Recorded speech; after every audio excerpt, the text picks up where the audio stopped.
Bonjour, je suis Sam du site duchariot.com. Je vous aide à redessiner votre vie avec le tarot. Je vous souhaite la bienvenue dans ma série Questions sur le tarot. Dans cette série, je réponds à vos questions, les questions que je reçois, les questions qui reviennent le plus souvent ou qui ont un intérêt particulier. Aujourd'hui, j'aimerais répondre à une question qui était en réaction à un article que j'ai écrit sur comment poser ces questions au tarot. La question est la suivante, c'est combien de fois puis-je refaire des tirages sur le tarot, ou combien de fois, disons plus précisément, combien de fois puis-je poser une question au tarot? Alors, la réponse à la question est la suivante. Vous pouvez faire autant de tirages que vous souhaitez avec le tarot. La question suivait avec, est-ce que si je fais par exemple un tirage en croix, je peux reposer ma question en faisant un tirage en pyramide ou un tirage en ligne? Alors, c'est une question vraiment très intéressante de savoir justement comment est-ce que j'aborde la réponse du tarot. La première chose, c'est vous pouvez faire autant de tirages que vous le souhaitez. Quelle que soit la forme du tirage, vous pouvez faire des tirages en croix autant que vous le souhaitez, des tirages en pyramide, des tirages en ligne, des tirages à 5 cartes, à 2 cartes, bref, vous pouvez faire tous les tirages que vous souhaitez.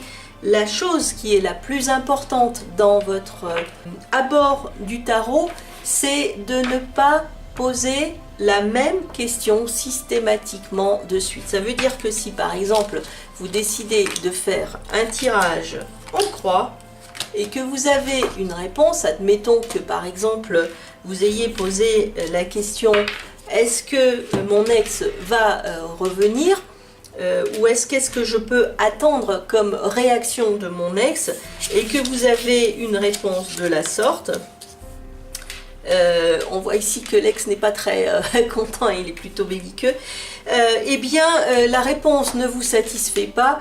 Donc, que penser de mon ex? Il n'est pas content, la situation est assurément bloquée et il est plutôt impulsif. Bref, ici, donc, admettons que j'ai posé cette question et que je constate que la réponse n'est pas positive.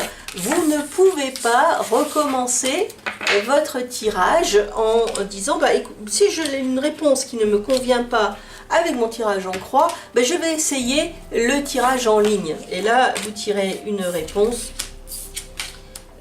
qui n'est peut-être pas meilleure, puisque vous avez la papesse à l'envers. Donc ça veut dire quoi? Ça veut dire que vous pouvez tirer les cartes autant de fois que vous voulez, mais vous ne pouvez pas reposer la même question. Si vous souhaitez reposer la même question, attendez que la situation ait évolué. Donc attendez au moins un mois avant de reposer la même question telle qu'elle, ou bien qu'un élément soit apparu et changer la situation. Sinon, restez sur la réponse du tarot. Alors pourquoi? Alors la première chose, c'est parce que quand vous interrogez le tarot et que vous avez une réponse du tarot, celle-ci vous vient de votre inconscient, de votre guide supérieur, de votre sagesse universelle. Et par conséquent, si vous refusez d'accepter la réponse à la question, bien tout simplement, c'est que vous n'êtes pas prêt à accepter l'enseignement du tarot, et puis que vous allez aussi créer un système de minimisation de la réponse qui est donnée par votre inconscient, par exemple, qui va dire à un moment, bon, eh bien, puisque tu n'es pas intéressé par les réponses et tu n'es pas en mesure de les accepter, eh bien, je ne vais plus te répondre. Et dans ce cas-là, vous allez avoir un problème, c'est que, eh bien, vous allez être à court d'intuition et vous allez vous perdre et dire, ben voilà, je ne vois plus rien dans les cartes. Ça, c'est la première chose.